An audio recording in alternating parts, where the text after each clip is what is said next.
ನಾನು ಕಾಸರಗೋಡಿನಿಂದ ಬಂದಿದ್ದೇನೆ. ಕಾಸರಗೋಡು ಅಂದರೆ ಮಂಗಳೂರು ಕೇರಳದ ಬಾರ್ಡರ್. ಹೌದು, ಅಂದರೆ ನಮ್ಮನ್ನು ಗಡಿನಾಡ ಕನ್ನಡಿಗರು ಅಂತ ಹೇಳ್ತಾ ಇದ್ದಾರೆ. ನಾನು ಶಿಕ್ಷಕಿಯಾಗಿ ಕೆಲಸ ಮಾಡ್ತಾ ಇದ್ದೆ. ಮೊನ್ನೆ ನಮಗೆ ಕೇರಳದಲ್ಲಿ 56 ವರ್ಷಕ್ಕೆ ರಿಟೈರ್ಮೆಂಟ್. ಹಾಗೆ ಮೊನ್ನೆ ಮಾರ್ಚಲ್ಲಿ ನಾನು ರಿಟೈರ್ಡ್ ಆದೆ. ಅದೇ ಏಪ್ರಿಲಲ್ಲಿ ನಾನು ಇವರ ಮೇಡಮ್ರವರ ಪ್ರಾಣಾಯಾಮ ವಿಡಿಯೋ ನೋಡಿದ್ದೆ. ನನಗೆ ತುಂಬ ಇಷ್ಟ ಆಯಿತು. ಯಾಕಂದರೆ ನಾನು ಯೂಟ್ಯೂಬಲ್ಲಿ ಹಿಂದಿ ಮಲಯಾಳ ಎಲ್ಲ ನೋಡ್ತಾ ಇದ್ದೆ. ಆದರೆ ನನಗೆ ಅದು ನಾನು ಕನ್ನಡಿಗಳಾದ ಕಾರಣ ಕೆಲವು ವರ್ಡ್ಸ್ಗಳು ನನಗೆ ಅದು ತಟ್ಟುವುದಿಲ್ಲ. ಅದ ಕಾರಣ ಇವರ ಪ್ರಾಣಾಯಾಮ ನೋಡಿದ ಕೂಡಲೇ ನನಗೆ ಏನೋ ಕನೆಕ್ಷನ್ ಆದ ಹಾಗೆ ಆಯಿತು. ಅದರ ಮರುದಿನವೇ ನಾನು ಅವರಿಗೊಂದು ಮೆಸೇಜ್ ಕಳಿಸಿದೆ, ಮೇಡಮ್ ನಾನು ನಿಮ್ಮ ರೇಖಿ ಕಲಿಬೇಕು ಅಂತ ಆಸೆ ಇದೆ ಅಂತ. ಅದು ನಾನು ಅಲ್ಲಿ ಬಿಟ್ಟೆ. ನನಗೆ ಅದು ಮತ್ತೆ ರಿಟೈರ್ಡ್ ಆದ ಮೇಲೆ ಮತ್ತೆ ಕುಟುಂಬ ಸಮಸ್ಯೆಗಳು ಇರ್ತವೆ. ಆದ ಕಾರಣ ಅದು ನಾನು ಅಲ್ಲಿ ಬಿಟ್ಟೆ. ಮತ್ತು ಒಂದೆರಡು ತಿಂಗಳ ಆದ ಮೇಲೆ ಅವರದ್ದೊಂದು ಮೆಸೇಜ್ ಬಂತು, ಹೀಗೆ ಕ್ಲಾಸ್ ಆಗ್ತಾ ಇದೆ, ಇಷ್ಟ ಇದ್ದರೆ ಅಂದರೆ ಜಾಯಿನ್ ಆಗ್ಬೋದು ಅನ್ನುವ ರೀತಿಯಲ್ಲಿ ಒಂದು ಬಂತು. ಹಾಗೆ ನಾನು ಅದು ಸ್ವಲ್ಪ ಫೀಸ್ ಕೊಡಲಿಕ್ಕಿತ್ತು, ನೋಡ ಹೇಗಾದರೂ ಆಗಲಿ ಅಂತ ಕೊಟ್ಬಿಟ್ಟೆ. ಮತ್ತು ನಾನು ಅದು ಕ್ಲಾಸ್ ಕೇಳ್ತಾ ಇದ್ದೆ. ಕ್ಲಾಸ್ ಕೇಳಲಿಕ್ಕೆ ರೆಡಿ ಆದರೆ ನನಗೆ 3 ಹೆಣ್ಮಕ್ಳು, 2 ಮದುವೆ ಆಗಿದೆ, ಒಬ್ಬಳು ಮದುವೆ ಕಲಿತಾ ಇದ್ದಾಳೆ. ಆದರೆ ದೊಡ್ಡ ಮಗಳ ಮಗು ನನ್ನ ಮನೆಯಲ್ಲೇ ಇದೆ. ಆದ ಕಾರಣ ಆ ಮಗುವಿನೊಟ್ಟಿಗೆ ಇವರ ಕ್ಲಾಸ್ಗಳನ್ನು ಕೇಳಲಿಕ್ಕೆ ಸರಿ ಆಗದಿದ್ದರೂ ಕೂಡ ಅದೇನೋ ಕನೆಕ್ಷನ್ ಆಯಿತು ಮೇಡಮ್ ಒಟ್ಟಿಗೆ. ಅದಾಯಿತು. ಮತ್ತು ಈಗ ಈ 3 ದಿನದ ಟ್ರೈನಿಂಗಿಗೆ ಅವರು ಬರ್ತೀರಾ ಅಂತ ಅಂದರೆ ಮೆಸೇಜಲ್ಲಿ ಅವ್ರು ಕೇಳಿದ್ದಕ್ಕೆ ನಾನು ರೆಡಿ ಆದೆ. ಅಡ್ವಾನ್ಸ್ ಕೂಡ ಕಟ್ಟಿಬಿಟ್ಟೆ.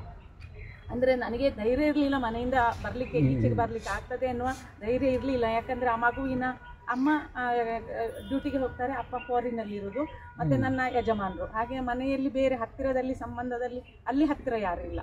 ಹಾಗೆ ನನಗೆ ಅದು ಧೈರ್ಯ ಇರಲಿಲ್ಲ. ಆದರೂ ನಾನು ಅಡ್ವಾನ್ಸ್ ಕೊಟ್ಟು ಬಿಟ್ಟೆ. ನಾನು ಮಾನಸಿಕವಾಗಿ ಪ್ರಿಪೇರ್ ಆದೆ. ಆಗ ನನಗೊಬ್ಬರು ಚಂದ್ರಶೇಖರ್ ಸರ್ ಅಂತ ಅವರೇ ಕನೆಕ್ಟ್ ಮಾಡಿ ಕೊಟ್ಟರು. ನೋಡಿ ಇವರನ್ನು ಮೀಟ್ ಆಗಿ ಅವರು ಬರ್ತಾ ಇದ್ದಾರೆ, ಅವರನ್ನು ಕನೆಕ್ಟ್ ಆಗಿ ನೀವು ಒಟ್ಟಿಗೆ ಬನ್ನಿ ಅಂತ. ಆದರೆ 1 ವಾರದ ಹಿಂದೆ ಅವರ ಅಮ್ಮನಿಗೆ ಹುಷಾರಿಲ್ಲ. ಅಮ್ಮನನ್ನು ಹಾಸ್ಪಿಟಲಲ್ಲಿ ಅಡ್ಮಿಟ್ ಮಾಡಿದ್ರು, ಬರಲಿಕ್ಕೆ ಆಗ್ತಾ ಇಲ್ಲ ಅಂತ ಅಂದರೆ ಹಾಗೆ ಹೇಳಲಿಲ್ಲ. ಆದರೆ ನನಗೆ ಅವರು ಟಿಕೆಟ್ ರೆಡಿ ಮಾಡುವ ಎಲ್ಲ ತಯಾರಿಯನ್ನು ಕೂಡ ಮಾಡಿದರು. ಆದರೆ ಅವರು ಹೇಳಿದರು, ನಿಮ್ಮನ್ನೊಬ್ಬರನ್ನು ಬಿಡಲಿಕ್ಕೆ ನನಗೆ ಮನಸ್ಸಿಲ್ಲ, ನೀವು ಏನು ಮಾಡಬೇಕು ಅಂದರೆ ಎಲ್ಲ ರೀತಿಯನ್ನೆಲ್ಲ ಹೇಳಿಕೊಟ್ರು.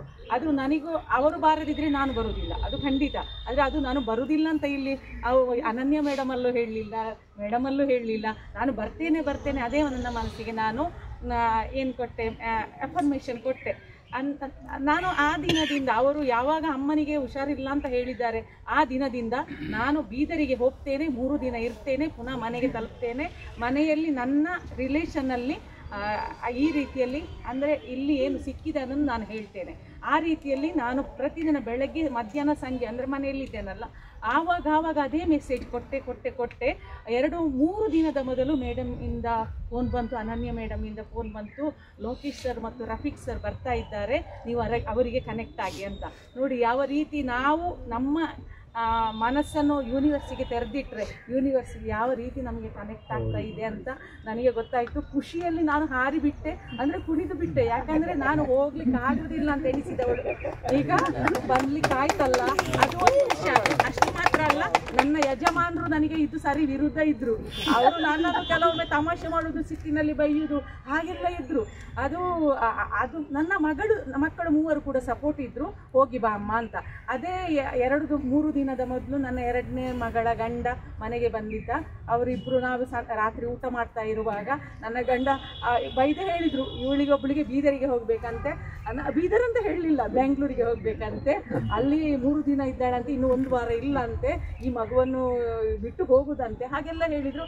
ಆಗ ಮಗಳ ಗಂಡ ಅಡಿಗೆ ಹೇಳಿದ, ಎಂತ ಮಾವ ನೀವು, ಅವರು ಹೋಗಲಿ, ರಿಟೈರ್ಡ್ ಆಗಿ ಈಗ 3 ತಿಂಗಳು ಇಷ್ಟು ದಿನ ಮನೆಯಲ್ಲಿ ಇದ್ರಲ್ಲ, ಅವರಿಗೀಗ ಶಾಲೆಯ ನೆನಪೆಲ್ಲ ಬರ್ತಾ ಇದೆ, ಹೋಗಲಿ, ಅವರು ಎಂಜಾಯ್ ಮಾಡಿ ಬರಲಿ, ಬೇಕಿದ್ರೆ ನೀವು ಕೂಡ ಹೋಗಿ ಅಂತ ಹೇಳಿದರು. ಹಾಗೆ ಅವ್ರು ಹೇಳಿದರು, ನನಗೆ ಗಂಟು ನೋವು, ನಾನು ಬರೋದಿಲ್ಲ, ನನಗೆ ಕುಳಿತುಕೊಳ್ಳಿಕ್ಕೆ ಆಗೋದಿಲ್ಲ, ಅದಕ್ಕೆ ನೀವು ಹೋಗಿ ಬರಲಿ ಅಂತ. ಹಾಗೆ ಖುಷಿಯಿಂದ ಎಲ್ಲರೂ ಯೂನಿವರ್ಸ್ ಎಲ್ಲವೂ ನನಗೆ ಸಪೋರ್ಟ್ ಮಾಡಿ ಕಳಿಸಿದೆ.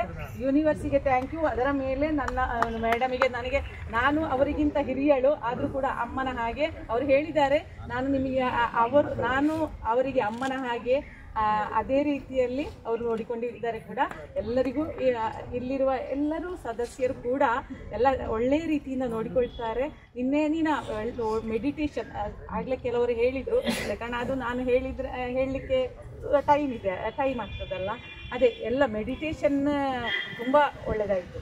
ಇನ್ನು ಡ್ಯಾನ್ಸ್ ಮೆಡಿಟೇಷನ್ ಮತ್ತು ಕ್ಯಾಂಡಲ್ ಹಚ್ಚಿ ಅದು ತ್ರಾಟಕ ಮೆಡಿಟೇಷನ್ ಮತ್ತು ಮಂಡಲ ಮೆಡಿಟೇಷನ್, ಅದರಿಂದಲೇ ನಾವು ಈಚೆಗೆ ಹೊರಗೆ ಬರ್ತಾ ಇದ್ದೇವೆ. ನಾವು ಏನೋ ಇಲ್ಲಿ ಸಿಗ್ತದೆ ಎನ್ನುವ ನಿಮಗೆ ಕೂಡ ಒಂದು ಸಂದೇಶ ಈಗ ಕೊಡ್ತಾ ಇರುವುದು.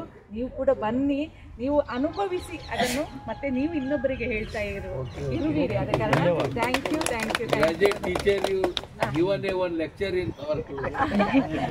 ಅಲ್ಲ, ಅಲ್ಲೇ ಸಿಕ್ಕಿದ್ದು.